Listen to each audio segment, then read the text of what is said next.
share. Okay, so I'm going to go over just a few brief, I might talk for 5, maybe 10 minutes, and I'll show you the forms, but I really wanted to just leave most of the time for questions and answers that you might have.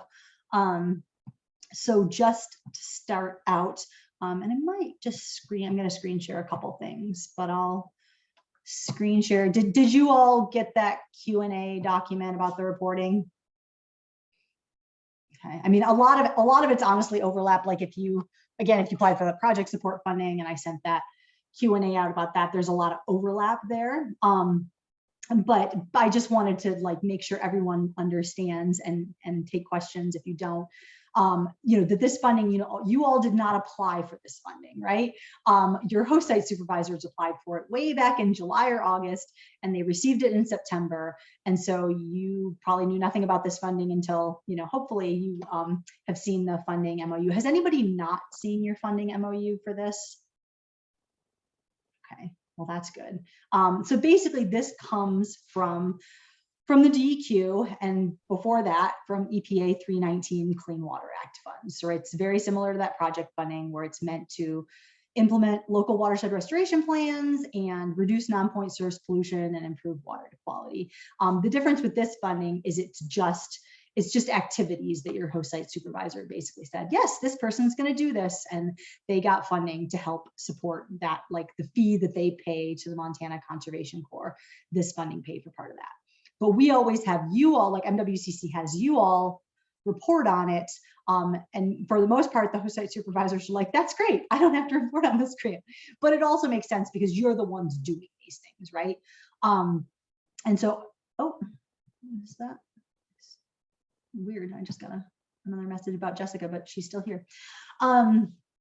So yeah, so just to be sure, does anybody have any questions about that? Just basically like the purpose of this funding, what it's for, why you're doing the reporting, any of those things? Okay.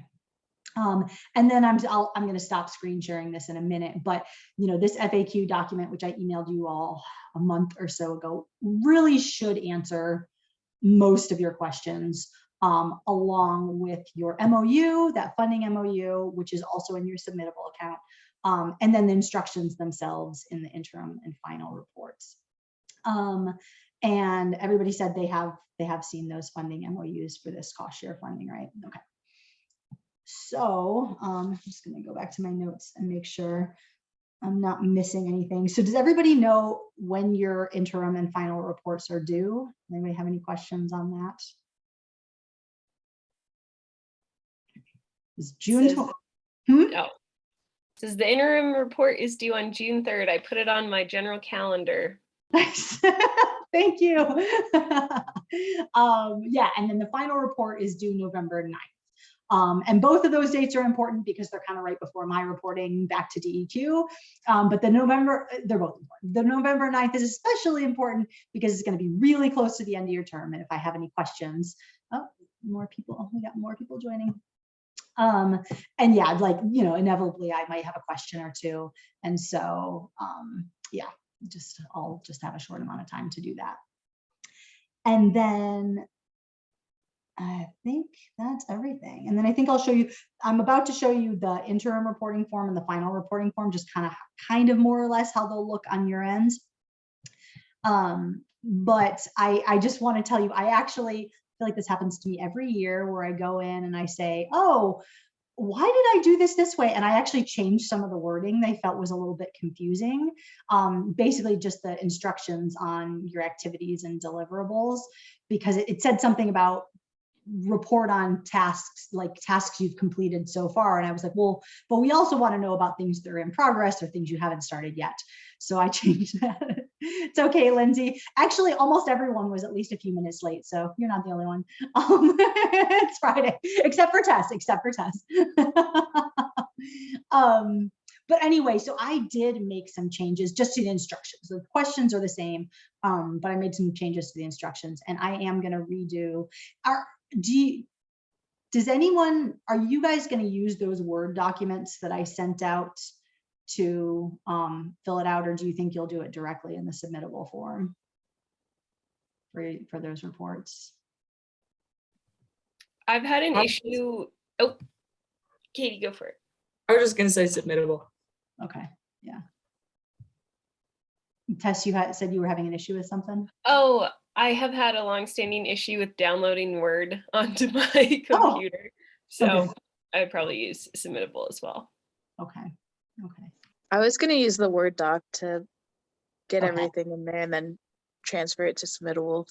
Okay, yeah. And that's what I tend to do. And that's partly why I send those Word, because it's nice to just have it in there and then you can cut and paste or if you, whatever. So I think I will redo that Word document and send them back to you just so you've got the right wording so it's not confusing.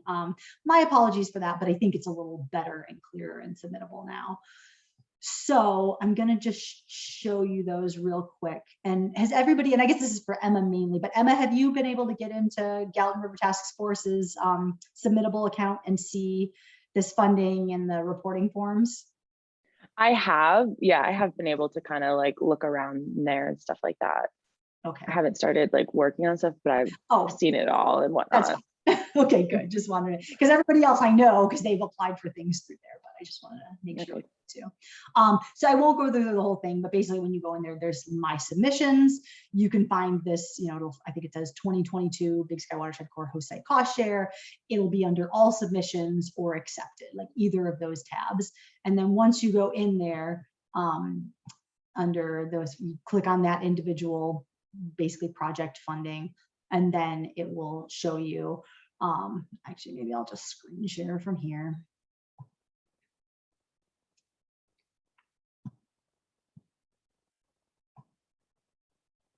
Okay. Yeah, so mine looks a little wonky because I've never applied for a grant with this platform. I only accept things. But yeah, when you go into your submissions, all submissions are accepted. If you go into any of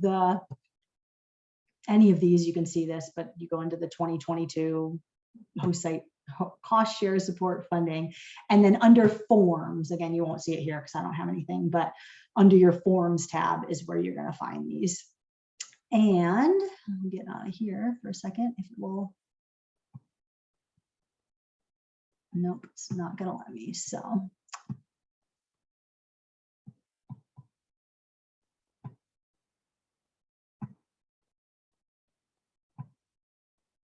okay, and then this is more or less what your interim report's going to look like.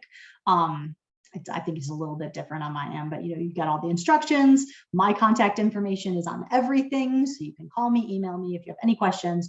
And one thing I want to note that I did change just yesterday on the interim reporting form, and you'll see it in submittable, but it's different in the Word doc until I change that, is I took out, there are all these questions about the Watershed Fund metrics, but I took those out. Because I realized we only really need them at the end, and like, why make you answer them twice? So I just took that out. Everything else, this whole like task one, you know, all the task ones things, the task two things is all the same in both reporting. And the wording that I changed was about the member activities. I changed it to progress on member activities because you probably won't have completed many or all of them yet. And so I'm just asking you to report on what progress has been made, whether it's complete, in progress, or not yet begun. And then same thing for deliverables. What progress has been made on each deliverable, whether it's complete, in progress, or not yet begun, because this will be just interim. And you know, this is in the instructions, but you don't all have, there are 5 tasks in here, all exactly the same. You don't all have 5 tasks. Some of you may, so just only fill out the ones that are, yeah, if you have 2 tasks, you fill out 2. If you have 4 tasks, you fill out 4. And then there are just a few extra questions at the bottom. And then down here, I'll talk about this in a minute, but this is where you'll fill out your task. The thing that's much easier about this reporting than the project support funding that some of you just got is that you don't have to fill out a budget. You're not going to have to say, you know, here's, because this money we already sent to your host sites. They already have it. They already spent it. We just need to know about the match. So for this one, it's 100% match, meaning if your host site received $5,000, then you have to have $5,000 in match. And I think we've all gone over this quite a bit. Again, Emma, I don't mean to keep pointing you out, but I just want to make sure that you understand all these things too, because everybody else has heard this from me kind of ad nauseum about match funding and what's in kind and what's federal and non-federal. But just feel free to ask. Are you kind of clear on those different kinds of funding, the in kind versus cash and federal versus non-federal? Like a little bit. I wouldn't say I know a ton about it. Mm-hmm. Yeah, my supervisor hasn't talked to me too much about this either, so that's kind of something me and her are planning on sitting down and really going over. So Got it. Okay. All right. Well, I think we're going to fly through the rest of this. So maybe we might end up ending a little bit earlier, and then maybe I can answer some additional questions from you too. I tried to put the definitions in that FAQ document, but I definitely want to be able to go over that because it does get a little tricky. The bottom line is for this funding, I mean, I would say 90% of the match funding from everybody tends to be in kind. Like, right, a lot of these things, you guys are doing education and outreach, you're doing things that involve volunteers or teaching people, and everyone, you know, and that all counts as in kind match. You probably don't have a lot of cash match, although you might, I don't know. But you're mostly going to be doing in kind match, and it just has to come from non-federal. You know, it can't be somebody volunteering from NRCS or the U.S. Fish and Wildlife Service because they're federal agencies. It just has to come from private or state or local people. So, and yeah, MOU and I can talk about that a little bit more. And so these are all your tasks. I'm going to stop this one more time because it's not letting me switch over without stopping it. And then just point out a couple of differences on your final reporting form. So again, same thing, you've got the instructions, basic information, and then at the top of this is going to be those watershed fund metrics. I just wanted to let you all know, this is how, you know, it's funny, we've talked with MCC a few times about, could we make these align with the reporting that you do for MCC, for the AmeriCorps funding? But ultimately, like, we just track things differently, and this is like the world of grants. And so the things we track, some of them will align, like stakeholders engaged, and some of them won't. And so these are just, like it says at the top, this is how, it says somewhere. Yeah, it's just how we demonstrate the impact of the watershed fund generally. So not just this funding, but all the funding that we subgrant out, we use these, and it sort of allows us to say, like, with all the funding that the watershed fund has put out this year, here's how many people we've engaged, here's how many stream miles we've improved, and that kind of thing. So you've got stakeholders engaged, examples. You can't, it says right here, but you can't count your own organization as a stakeholder because you're the ones doing the work. And then it has like the types of stakeholders that you engaged, should be pretty straightforward. Some people may fall into multiple groups, that's fine. It's mainly just that the number is correct. You know, don't count people twice. You know, so if you have the same volunteer showing up for multiple events, you only want to count them once. So just make sure you're tracking that carefully. And then conservation practices implemented, there's a whole list, so it should be pretty clear. One, I feel like people get, I mean, but wildlife management enhancements, a lot of people will be like, oh, I did a pollinator garden. And like, I mean, that is a habitat improvement. I'm not going to argue if you use that, but in general, we're looking at things that are more like specifically aimed. I don't know. You can think about those things, but yeah, just if you're unclear on any of these, generally we don't count pollinator gardens in this, but it kind of is a habitat improvement. So use your best judgment. Again, like, I'd rather have you underreport than overreport. Like, don't say you've done things that you haven't. Acres made more resilient through the conservation, so through all of these things, like how many acres did you make more resilient? Watershed resource education, you probably don't count it, you know, that's not on the ground work, that's mainly for on the ground work. The types of acres that you worked on, and then the feet of stream and lakeshore improved. And all that to say that some of these aren't going to apply to you. Most of your activities under this funding are more education and outreach. Maybe some of you have a little bit of monitoring in there, but you're not doing a lot of on the ground project work. So some of these may not apply to you. You may just end up answering 0, and that's fine.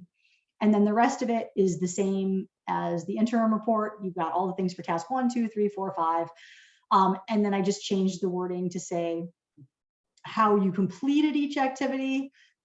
instead of, you know, what's been done so far, because at this point you should have completed everything in your MOU. If there are activities that change that maybe you're doing differently or doing something else instead, that's okay. But you should still be doing each task in your MOU. You should absolutely be doing. If for some reason you're not doing one of the tasks, we definitely need to talk, right? Need to talk to your host site supervisor. So all the activities and deliverables under these tasks, generally you should be saying in this final report, yes, they finished this and here's how. And then same thing for the deliverables. What are your final numbers for the deliverables? All those, and then at the bottom here, there's a few more questions, just general questions than in the interim report. And then another thing that I added that I realized, I don't know why I didn't have, but you've got an upload, you're gonna have to upload photos of your work and as well as captions. But I didn't have anywhere to upload deliverables, because some of your deliverables might be number of willows planted and things that obviously you're not going to include in a report. But things like some of you might be creating reports or newsletters or things like that. And I do want to see at least a sampling of those in the deliverables. So this is a place to attach those. And there's pretty clear instructions in here. I said, yeah, please don't try to upload plants, fencing, or stakeholders. But electronic deliverables, you know, if you've done blog posts or social media, you can just give me a document with links to a sampling of those. That's fine. I don't expect you to download every social media post that you did, even if it says you're going to do 50 social media posts. I don't need to see all those. A couple would be great. And make sure, and all these things, of course, need to relate to Nonpoint source pollution. Just trying to see. And then just pointing out, you have this little embedded spreadsheet in there too that I kind of glossed over in the interim report.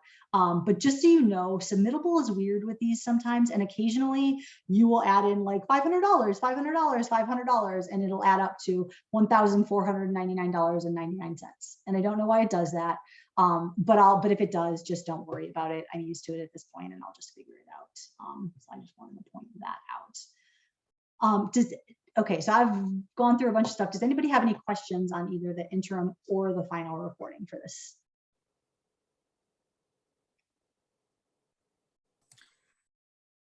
Terry, I do Big Sky Watershed Corps member volunteers count for our events and for our things? Because I know for Big Sky it doesn't count. Yeah, good question. Thank you. And I might add a note to this. I'm just gonna make myself notes. Yeah, I feel like this has come up before, but not too often. No, so they count for your match. So for my purposes, you can count them as match, right? They are people who helped with that work. So absolutely count them as match, same volunteer rate as anybody else. However, you can't count them under stakeholders engaged, because when we're talking about stakeholders engaged, we want to know that it's people like in your community, it might be FWP, it might be not people like in your community, but we're looking more for like how many local people did you engage and how many like partners did you engage. And although obviously Big Sky Watershed Corps is a partner, but they're kind of, they're like the same as you. They're not from the community. So so count them you can count them for match, but not in your stakeholders engaged up here in the metrics. So I'll put a note in there about that too. Thanks. Good question.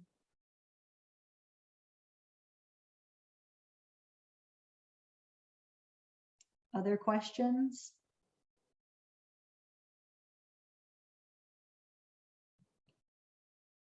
One other thing I'll just point out that's partly selfish and Not specifically about this, but I don't know. I can't remember for which grant it was for, but for one of them, you said that we need to require or put on the logos on certain documents. Yes. Which documents need the logos on? Yeah, good question. Well, it's actually both of these, right? So the project funding and this cost share funding, they both come from the same place. They both come from the MWCC Watershed Fund via DEQ and the US EPA. So all three of those logos. And they basically just need to be, certainly if I know yeah, Lindsay is doing for her project, she's doing a sign. She's going to do like an educational sign that's going to be more permanent, and definitely that. But just any kind of publicity. I mean, if you have an event, it's, you know, it's nice to just be like, and not just us, right? You may have other partners too. Like maybe you're working with your local conservation district. Maybe you have grant funding from somewhere else. Maybe FWP is helping you to put something in place. You know, it's just good practice to recognize everybody who's supporting those projects. So you'll want to say, you know, you can say that out loud at events. And then, you know, if you do like a press release or a blog or a new, just anything where you're, you know, I don't expect you to do it on social media posts. I mean, if you want to every once in a while give us a shout out, that's great.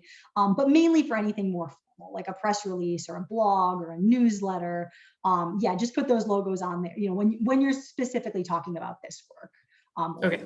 Work. Does that make sense? Yeah. Yeah. Thank you. Yeah, and it doesn't always have to be the logos as long as you say it in writing, but the logos are kind of easy to just throw on something. So Sweet. Thanks. yeah.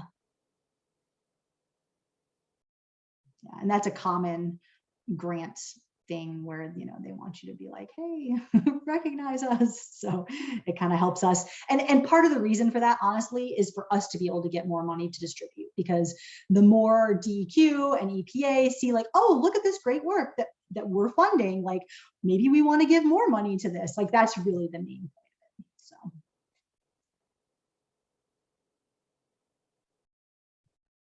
Anything else? I have another question about stakeholders. Do Yeah. federal employees get counted? Like if somebody from NRCS is helping with the Yeah. project or something? Yeah, so they're the opposite of Big Sky member, right? Because they're federal people. So you can't count their time as in-kind match, but they're still a stakeholder, right? Okay. Because they're a partner on that project. You know, basically if they, even though they're not local, right? But typically that person is out there because NRCS is invested in that project in some way, or they're invested in your host site organization and Watershed Health. And so that makes them a stakeholder. Thank you.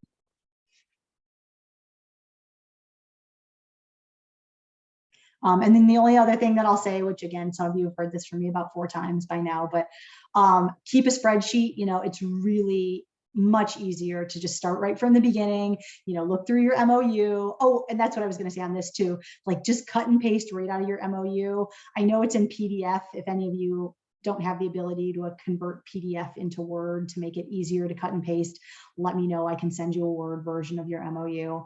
But just cut and paste out of that. Like you can have like a tab for each task or whatever you want to do, but just keep track of like, okay, for this task, because that's how you have to break everything down, is by task, right? So this task is setting up a rain barrel workshop. And so, you know, just keep track of like, who's helping me, and list everybody who's helping you on this, and you know, go through once a week or so, or whenever you put some time into it, just put down, oh, so-and-so spent 2 hours on this. And it doesn't have to be exact. You know, I like to just ask people, because I do the same thing for my grants, especially like those project support proposals that you all just put in.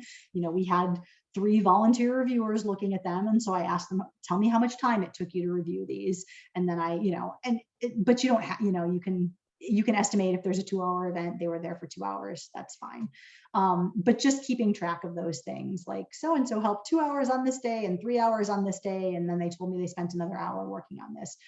Just keep track of it from the beginning, once a week or whatever works for you, because then you'll just have that stuff there. And I know that you have to track things for your MCC AmeriCorps reporting too. So hopefully, yeah, this isn't new. I just don't give you a spreadsheet to do it because all your activities are so different.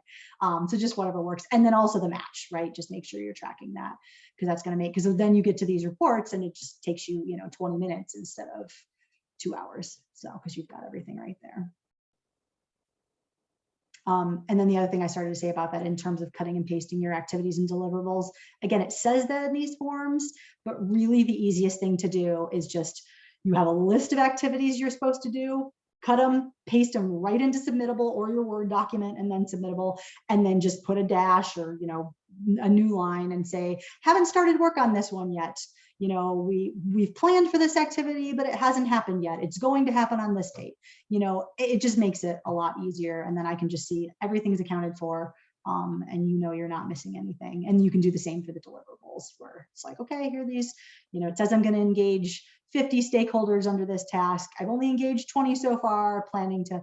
Oh, and one other thing to note about all that is that in a lot of cases, because I think I can stop sharing now here, but in a lot of cases, because your host site supervisors were filling all these things out in July, August, September of last year, this is different from a lot of grant reporting where there aren't necessarily, like I was looking through a lot of them and it just says, it'll just say like number of stakeholders engaged, number of willows planted, number of classes taught. So there might not be specific numbers in there. So just tell me what you did do. So again, for these, it's, you know, those numbers are important, but it's more important that you accomplish the actual tasks one way or another. So. Okay, just making sure I'm not missing anything that I wanted to make sure I said. Oh yes, the one other thing, which again, some of you have heard from me before, but if you do have this funding and our project support funding, or if you have this funding and the MAC Education Outreach mini grants, they all come from the EPA 319 Clean Water Act fund. So you cannot use them as match for one another. I know some of you have, it's pretty common that you might have like, you know, say you are doing a restoration project in this cost share funding, that might be one of your tasks. Plan a restoration project. And then you applied for project support funding for it and you got that. And now you're doing that restoration funding.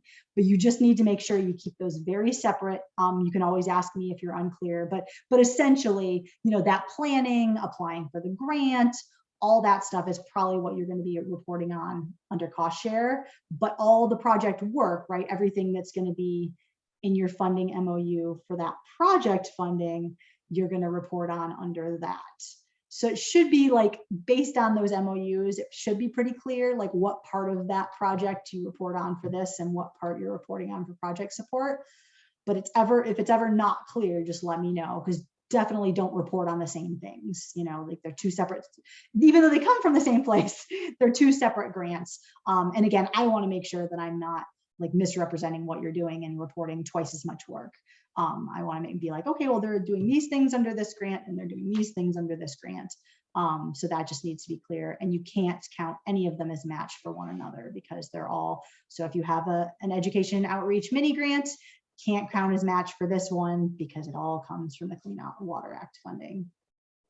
Any questions on that?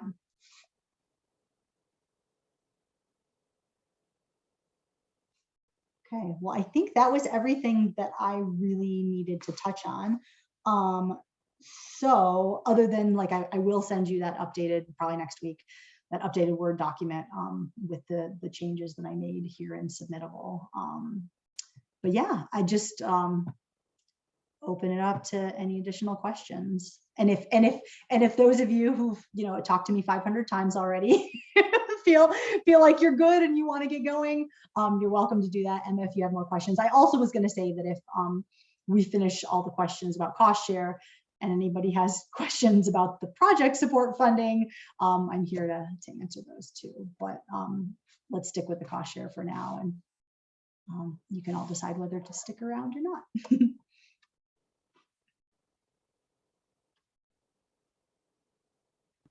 I was going to ask Terry, like the last grant for the 319 grant, can we send you like a copy for you to review by a certain date for this reporting?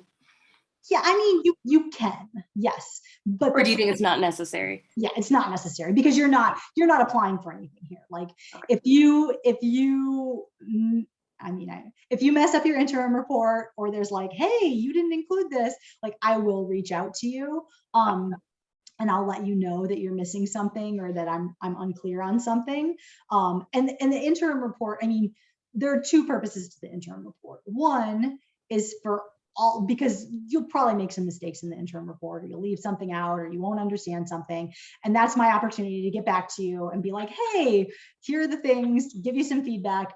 And so that for the final report, everything's dialed in.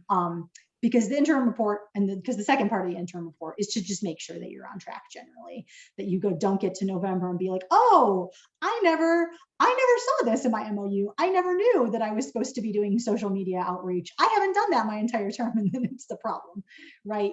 But the interim report is kind of where I make sure, okay, yep, you're generally moving along on these things and you're aware that you're supposed to be doing these things. And then also to just check in and yeah, if there's any, especially with match, right? Match is always a little confusing. And so, you know, if you send me $2,000 match from the MACD education outreach mini grant, I'll be like, no, you can't use that. So it's just an opportunity. So that's sort of almost the purpose of the interim report is that check-in. So there's no need to send it to me early. Okay, gotcha.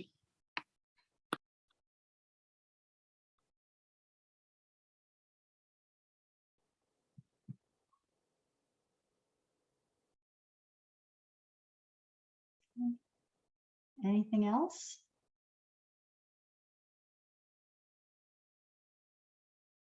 Okay. Emma, would it be helpful? Do you want to stick around for a couple, I mean, not extra minutes, we're early, but do you want to stick around and go over the match funding and that stuff a little bit? Or anyone else? Yeah, that would be helpful. Okay, cool. Then I'll go over that. And if anybody else Awesome. wants a refresher, and then you're there too. And I'm just going to share the FAQ again, just so you can see it in writing as I go over it. But basically, as I was saying, most, you know, it's possible you'll have some cash match. You'll just need to talk to your host site supervisor because, again, you guys didn't apply for this funding, and so you don't necessarily know what they were planning on for match. A lot of times it's obvious, you know, if you're going to be having an event or, you know, volunteer citizen science monitoring or educating, you know, in classrooms, then, you know that the teacher you're working with, you can count as match, the volunteers who come out. And another one that people kind of overlook a lot of times, I think, is the people you're educating actually count as well. If you're doing direct outreach to a landowner, if you are at a county fair and you're tabling and people come up, like, you know, don't count somebody you talk to for 15 minutes, but somebody who's, you know, engaged in learning at a workshop or something for an hour, their time counts too as match. Like that's still, it's always, that concept's always been kind of weird to me because they're not like helping you to accomplish a project. They're not planting trees or installing fencing, but they're learning something. They're engaging with your organization. They're learning about water quality and non-point source pollution. And so that's still somebody's time that you can count as match. So be aware of that. For those people, I guess I don't talk about this a whole much, but if you do count those people, I would count them more like minimum wage because they're not like, again, it's not like something you'd normally be paying for. And that's kind of my normal definition of in-kind match, is something that someone is giving you that normally you'd have to pay for, right? So their time, right? Helping you do something, helping you plan a lesson, helping you paint rain barrels or organize an event. And it can also be they're like a business is donating food, or MCC is loaning you tools, or the Forest Service is loaning you tools, although that's federal, so you can't count that as match. But you know, anything that somebody is loaning you, or material, you know, if they're like, hey, I have a bunch of paints, and they, you know, or fencing materials, right? Like we had this revegetation project and now the trees are much bigger. We don't need this fencing anymore. Here you go. Your conservation district gives you this stuff, right? That's all in-kind stuff. It's things you would normally have to pay for, people's labor, materials, food, that someone is donating instead. So that's the in-kind part of it. Cash is pretty self-explanatory because it's probably going to be another grant or local donations or like funding that your host site organization just contributes to buy some things or to pay a contractor. And so yeah, does anybody have any questions about that in-kind match versus cash match and the difference between those?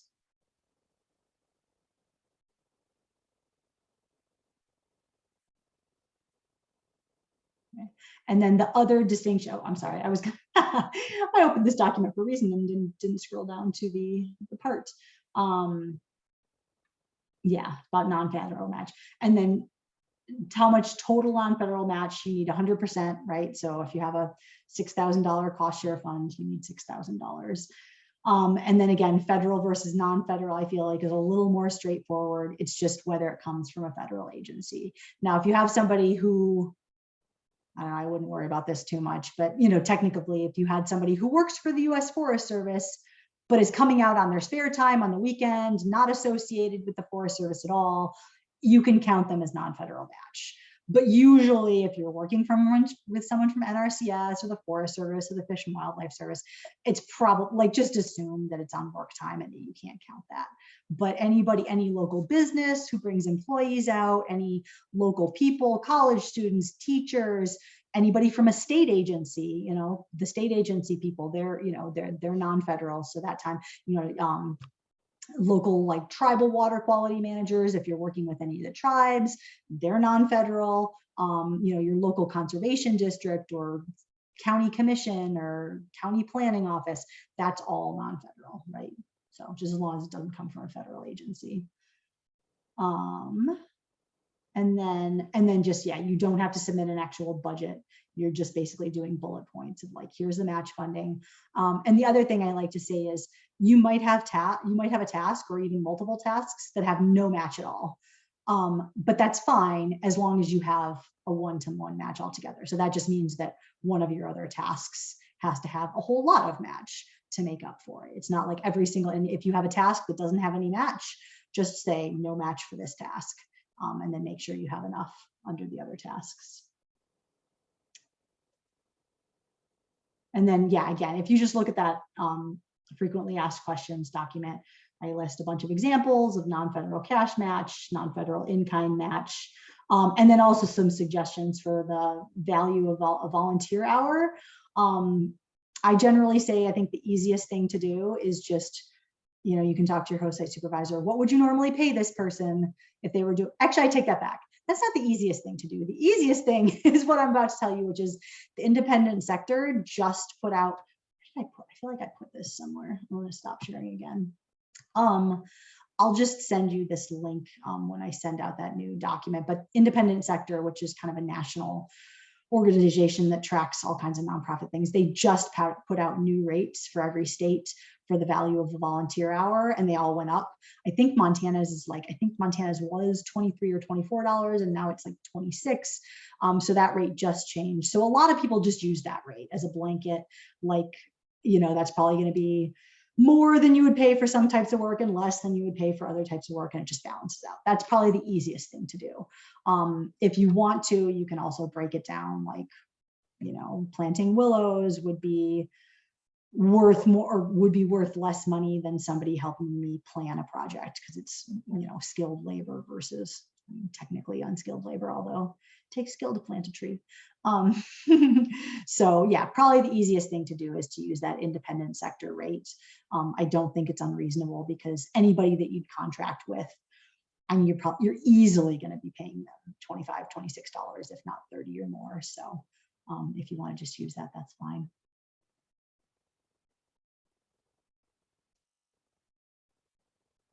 Any other questions? I thought of another question. Okay. So I recruited a board member. Could I count them as a stakeholder engaged? Yes. And I would say you can also count them as long as they're not being, assuming they're a volunteer board member, right? Which, yes. I mean, I know in your case they would be, but I don't think any volunteer organizations pay their board members. So if they're volunteering, and again, they're not federal employees, then you can count them as match too. But they're definitely stakeholders engaged, because they're members of the community. You can't do that with staff, right? Because staff are being paid for their time. But like MWCC, I do that all the time. Like we have one of our Watershed Funds grant reviewers is a board member. And I always count his time as match, because he's not being paid by our organization. So that's a good question. But you wouldn't, don't count Heather or Maeve's time. Don't count your host site supervisor, because they're being paid. She's actually a former Big Sky member too. Oh, who is that? I don't remember her last name. Let me look. She's at the Weed District for the 2021 year. Eliza. No, Wiley is somebody else I know. I have to find her email. Huh. Yeah, I don't remember her last name, but it's Eliza, and she currently works with the Weed District with the Big Sky member there this year, Gabe. Cool. That's very cool. Yeah, and when in doubt, just ask. You can always just shoot me an email and be like, hey, would this count as matched? And honestly, like, I feel like if anything, you all like, these grants aren't hard to find in-kind match for, because again, in general, you're engaging with people, you're doing citizen science or working with teachers, and it's a lot of people, and that adds up really fast. So you shouldn't have a problem.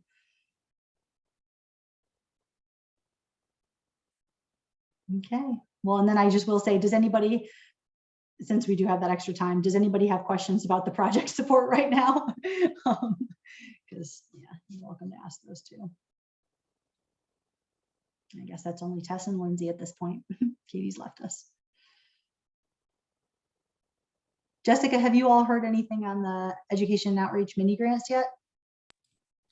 No, not yet. I think it was due either last Wednesday or last Friday. So Oh, okay. I thought it was more, okay. how quickly the turnaround rate is for that one. Yeah. I just emailed her because I was talking to Lindsay and she got a red receipt and I didn't, and I sent it in on Friday, and then I just sent her an email to be like, hey, you get this? And it said she's out of the office this week, and I'm like, oh, that's convenient, so I might just give them a call to be like, oh, because I sent it in like right before 5 p.m.